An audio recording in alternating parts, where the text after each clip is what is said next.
It's a beautiful festival. Vishu, like most festivals, are beautiful. But in this case, we are asking, is it a mistake born out of ignorance, or it is just deliberate attempt to provoke? That question now is at the center of a growing controversy in Kerala after a series of restaurant advertisements showed Lord Krishna alongside non-vegetarian dishes during Vishu celebrations. What began as a local protest has now turned into a statewide cultural and political debate. The controversy first surfaced in Cherthala in Alappuzha district, where a Vishu poster by Meher Mandi and Grills depicted Lord Krishna next to a plate of chicken mandi. Police registered a case under section 192 of the Bharatiya Nyaya Sanhita for allegedly hurting religious sentiments.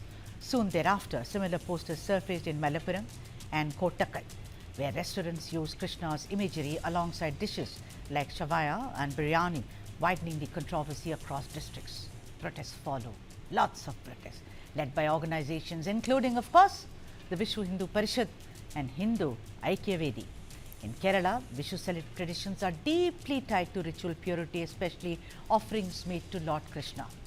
Now, typically, Vishu Kani includes fruits, vegetables, rice, flowers, mirror and lamb, and butter associated, of course, with the lure of Lord Krishna.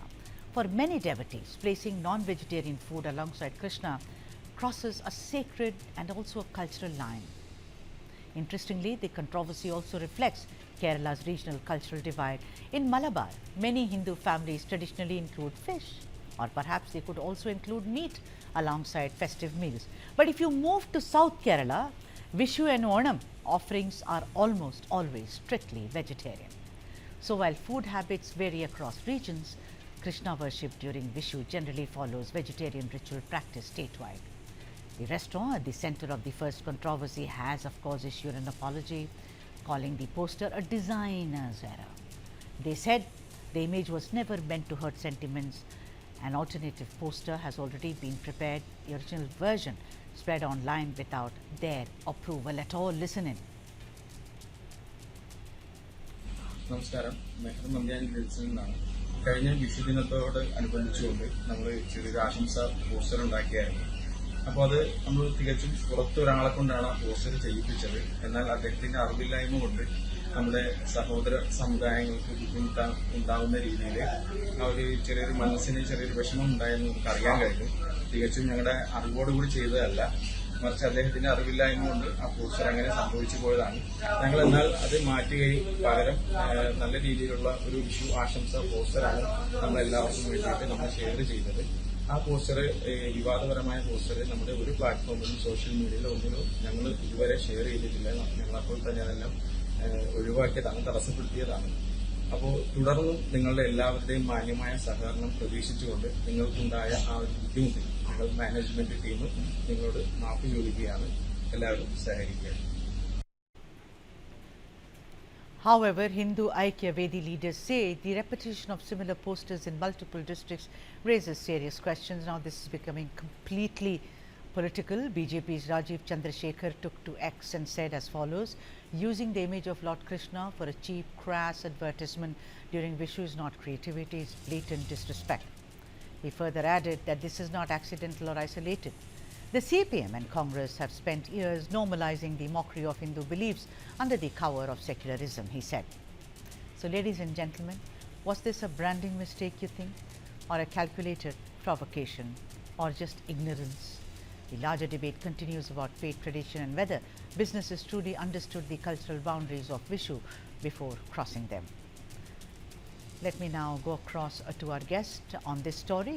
He's the first guest on the story, Harish Bijur, brand guru, who is joining us on the phone on this broadcast. I beg your pardon, and then we shall talk to someone else. Thank you so much, Harish, for joining us on this broadcast. My pleasure. Yeah. Several things come to my mind. I mean, satanic verses, M.F. Hussain, lots of books, and lots of films, Andhi, 1971, etc., etc. Ban, ban, ban, ban, ban. Now the thing is, over the years, I feel that we have become oversensitive. Some may say that I'm insensitive, but I think we've become oversensitive. We try and take umbrage at almost everything. Everything is wrong, everything is personal, everything is religious. But this, I think, is complete stupidity according to me, and I am saying this with careful consideration, Harish. You know, Lord Krishna, and we know there are traditions and traditions across. In Bengal, for instance, during Kali Puja, they offer mutton.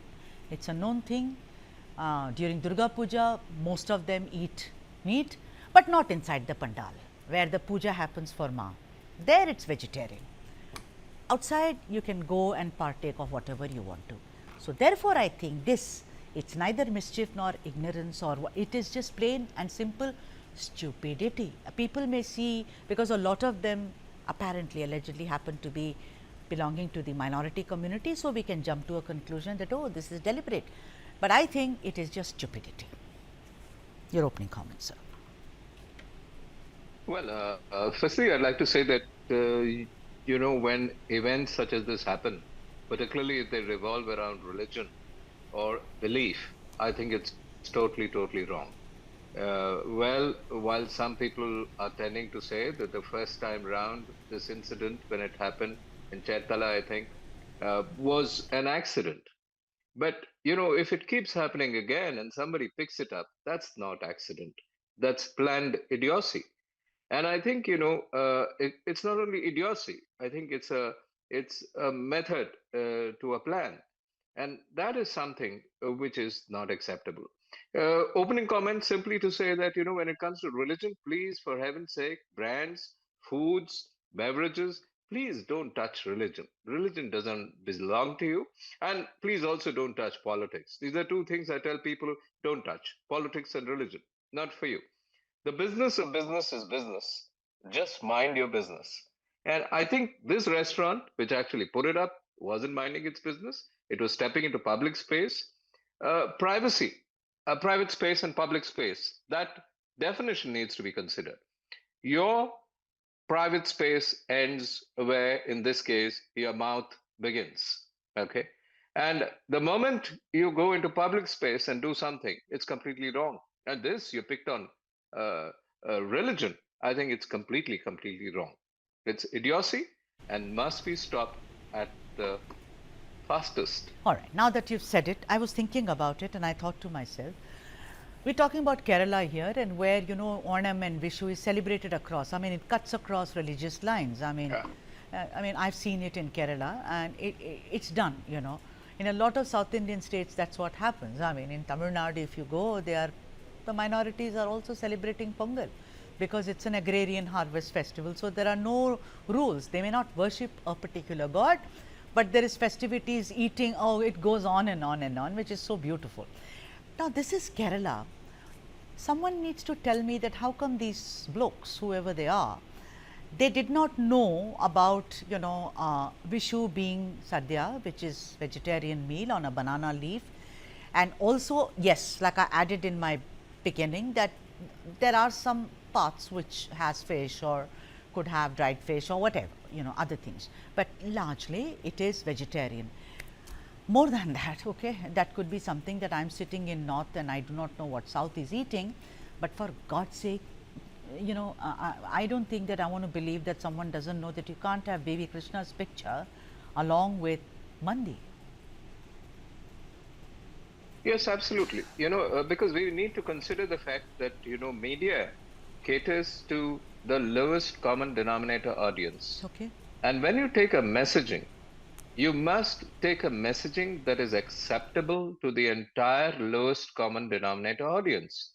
You cannot take it to a very special sector which believes in this, a highest common denominator. By that I mean, Kerala itself, there's North Kerala, the Central Kerala, the South Kerala.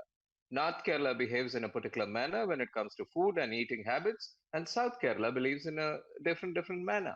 Forget North and South. There are divisions. There are 16 stratification in one state called Kerala in terms of eating habits, dressing habits, customs, social, religious involvements, etc., etc. Therefore, Kerala particularly, it's a very united state. Every religion mixes with one another. We have the Hindus, we have the Muslims and the Christians, and these three communities live seamlessly well together. And therefore, maintaining that is certainly important. And I think this is an aberration, and I hope this aberration is curtailed very strictly.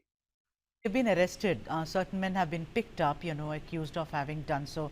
Do you think that it's a kind of overboard in the way that the police has taken charge and kind of arrested them, or you think that maybe this sends out a message for anybody to be more careful the next time and not commit the same aberration, as it were? India is a quilted society, and in a quilted society, particularly where religions, caste, not only that, there's religion at one end, there's caste at one end, there's the north and the south at another end. N numbers of dimensions you have to be very careful about.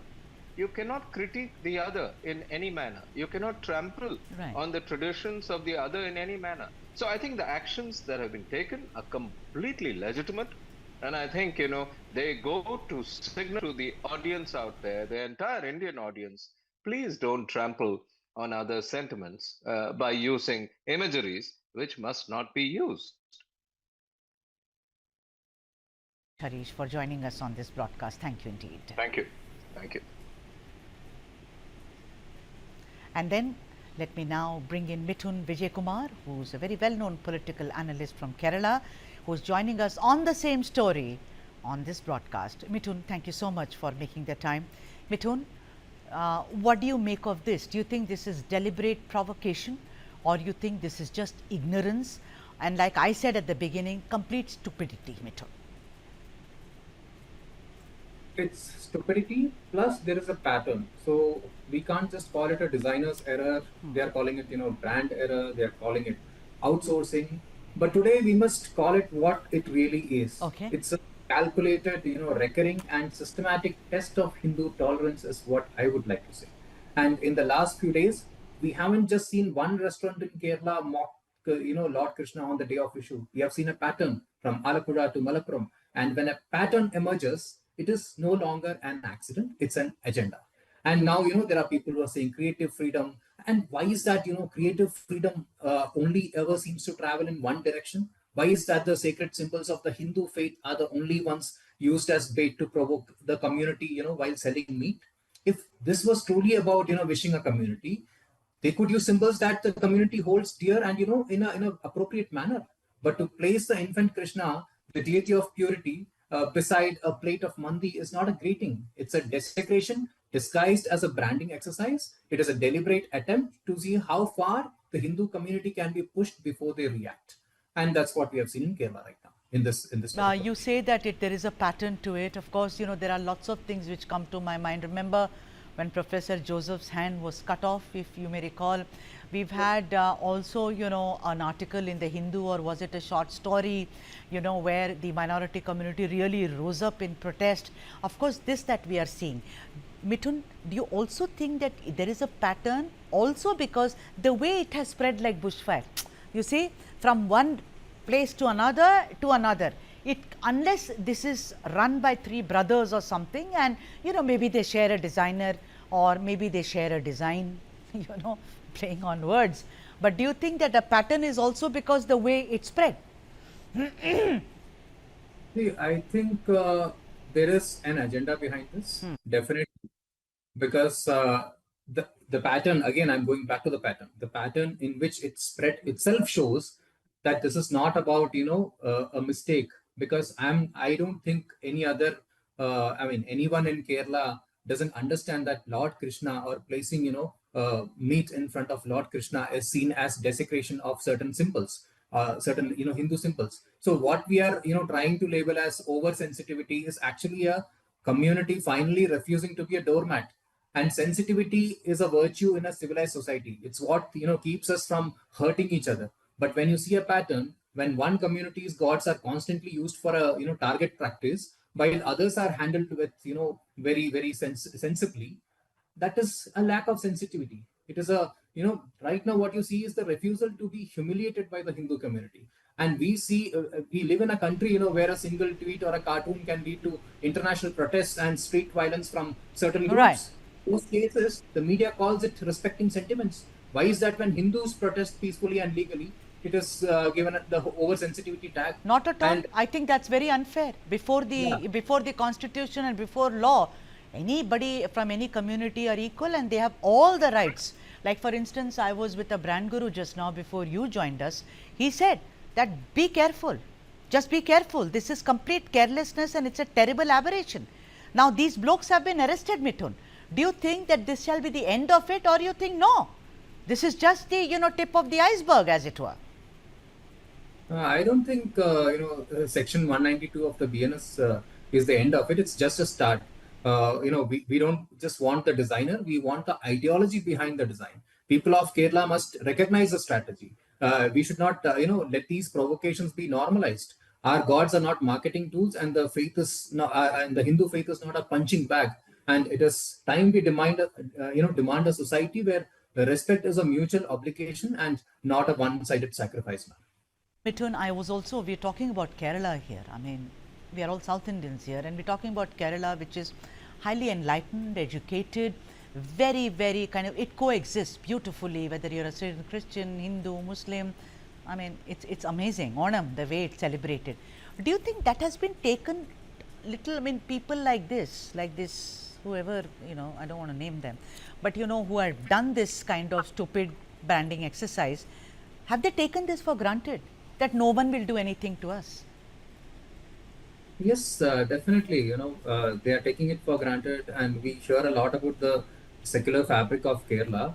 But we should also know that that fabric is almost non-existent when such things happen on the other side. So I'm not saying that people in Kerala do not respect each other, or people from the other community do not respect the Hindu traditions. But again, there is a way we celebrate it in a harmonious manner, and there is a difference between our Muslim neighbors or Christian neighbors joining a feast versus a businessman mocking a deity. So Hindus in Kerala have always welcomed everyone to their festivals, and the same applies to Christians or Muslims. And there is definitely a lot of harmony in the Kerala society. But such cases, such incidents are certainly an attempt to destroy that secular fabric, and we must ensure that secularism is not a license to desecrate Hindu traditions or Hindu beliefs. I have to ask you this question. You remember all the kind of activities which took place during Christmas, where Christmas carols, when children were singing it, they were heckled. There are lots of incidents. I've done a lot of stories. Do you think it's the other side of the same coin, Mithun Vijaykumar? See, I was the first one to criticize that, and I was the first one to say that this should not have happened. So any extremist doing it from any corner should be taken to put in front of the law. There should be action against these people, whether it is from any community. There is no difference in anyone. Whether they are from one particular community or the other community. When sentiments are hurt, it has to be taken seriously. That's the only thing I would like to say. On that note, Mithun Vijaykumar, thank you so much for joining us on this broadcast. Thank you indeed.